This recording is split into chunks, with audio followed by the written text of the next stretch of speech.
한번 들어보세요. 평범한 어느 가족의 저녁, 따뜻한 국물 냄새가 가시지 않은 채 멈춰 버린 시간이 있습니다.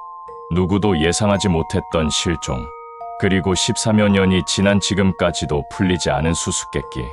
2012년 11월 17일 토요일, 강원도 춘천의 한 다세대 주택에서 26세 여성이 흔적 없이 사라졌습니다. 휴대폰은 거실 테이블에, 지갑은 방 안에, 따뜻한 컵라면은 책상 위에 그대로 남겨진 채 말입니다. 창문은 살짝 열려 있었고 11월에 찬 바람이 스며들고 있었습니다. 마치 누군가 급하게 자리를 떠난 것처럼 보였지만 그 누구도 그녀가 어디로 갔는지 알지 못했습니다. 오늘 우리는 그날의 흔적을 따라가 보려 합니다. 여기는 사건일지입니다. 구독과 알림을 눌러주시면 사라진 진실들이 여러분에게 찾아갑니다. 저와 함께 13년 전 춘천의 그 겨울 속으로 들어가 보시죠. 정민, 가명입니다. 1986년생으로 당시 26세였습니다. 키 162cm, 마른 체격의 단발머리였습니다. 성격은 내향적이면서도 가족에 대한 애정이 깊었습니다.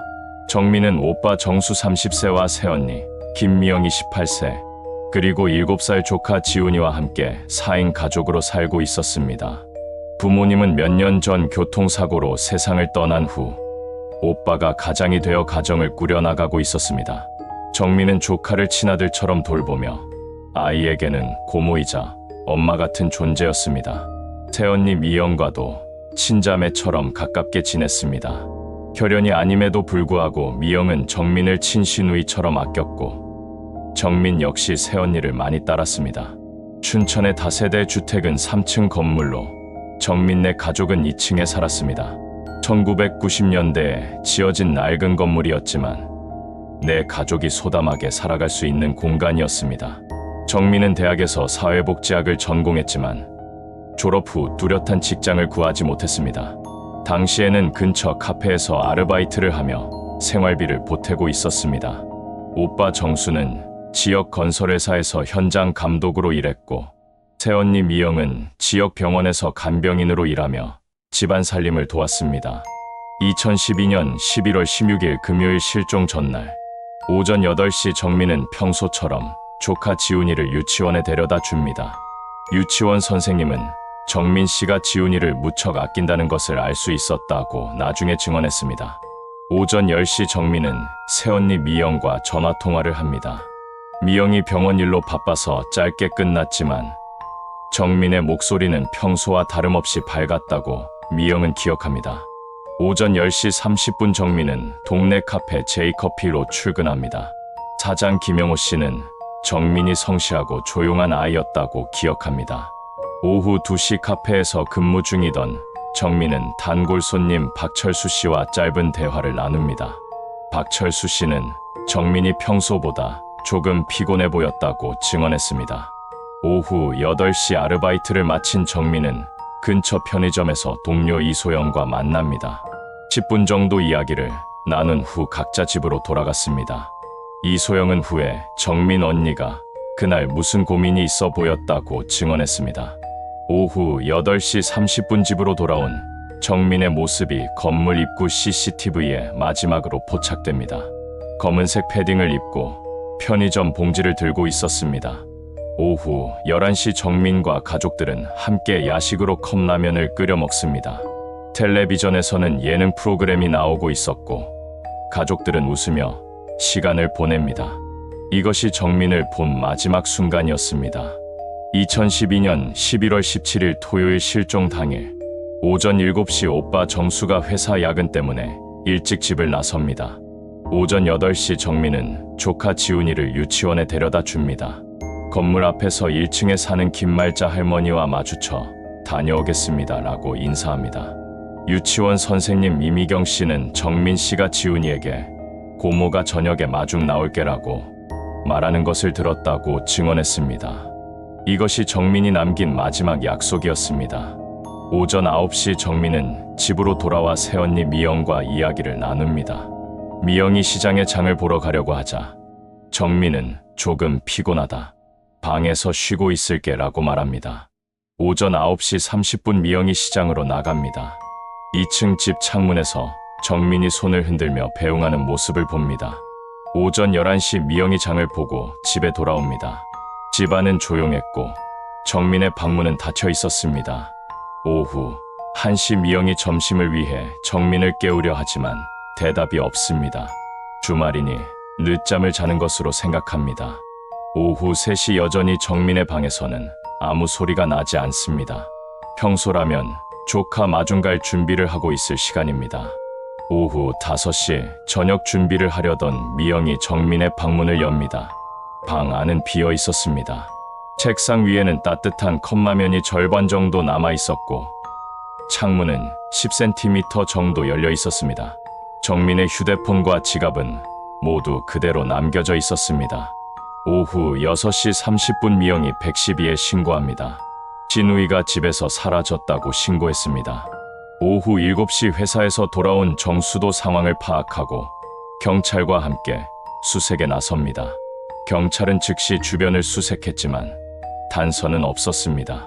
춘천 동부경찰서에서 수사관들과 순찰팀이 투입되었고 소방서에서도 구조대원들이 합류했습니다. 정민이 자주 다니던 유치원, 카페, 마트, 편의점을 돌며 목격자를 찾았지만 특별한 정보는 없었습니다. 수색견도 동원되었지만 흔적을 찾지 못했습니다. 가장 중요한 단서는 건물 입구 CCTV였지만 11월 17일에는 정민이 나가는 모습이 전혀 포착되지 않았습니다. 2층으로 올라가는 계단 부분은 사각지대였습니다. 지역 신문인 강원일보에서 첫 기사가 나왔습니다. 춘천 26세 여성 실종, 단서 없어라는 제목이었습니다. KBS 춘천 방송국에서도 2분 정도의 짧은 리포트로 사건을 다뤘습니다.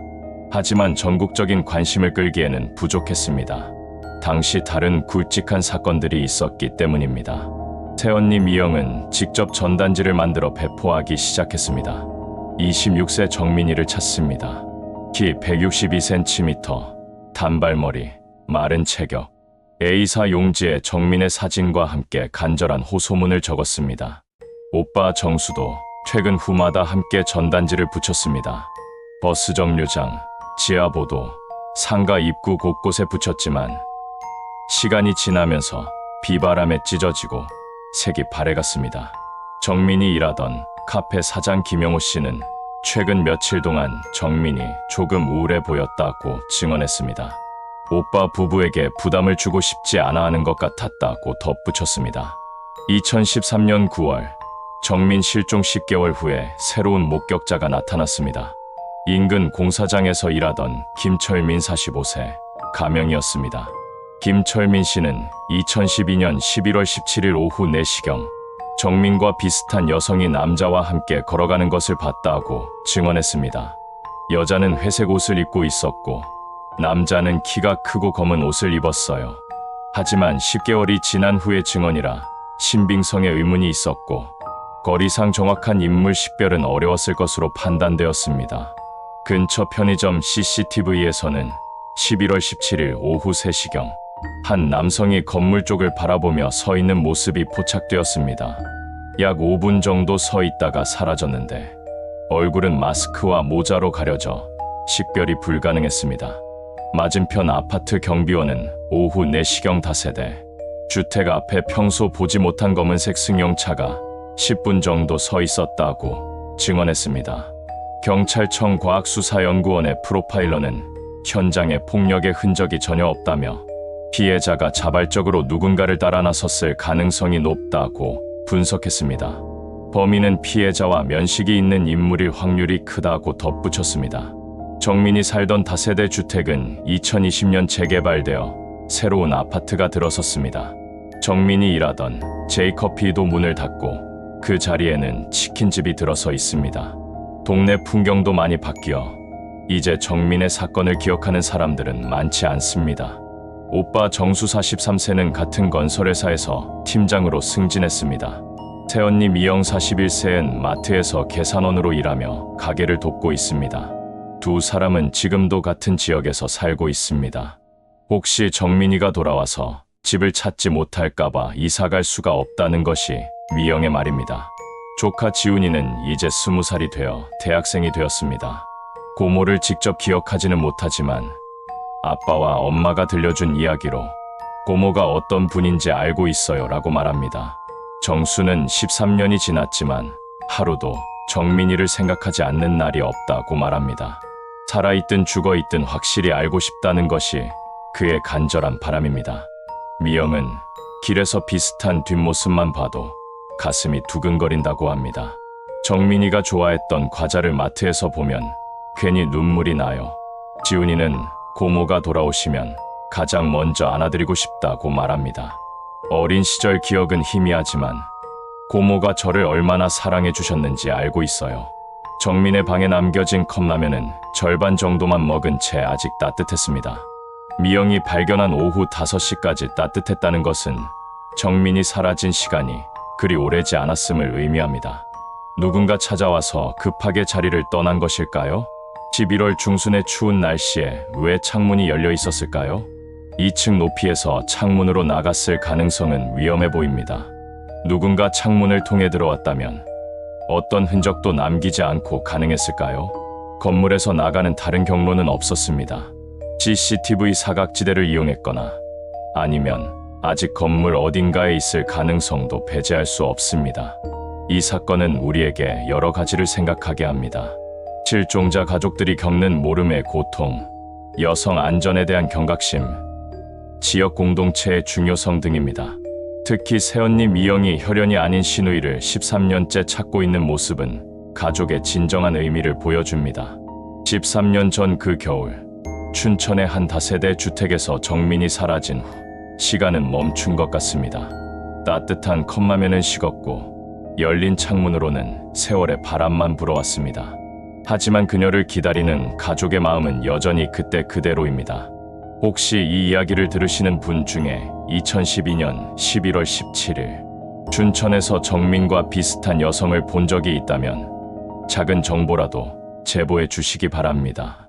한 사람의 인생이, 한 가족의 평범한 일상이 하루아침에 사라질 수 있다는 것, 그리고 그 고통이 13년째 계속되고 있다는 것, 이것이 우리가 기억해야 할 정민의 이야기입니다. 잊히지 않은 질문, 그리고 끝나지 않은 이야기. 이것이 바로 우리가 사건 일지를 기록하는 이유입니다. 앞으로도 잊힌 사건들을 계속 조명할 수 있도록 구독과 좋아요로 함께 해주세요. 감사합니다.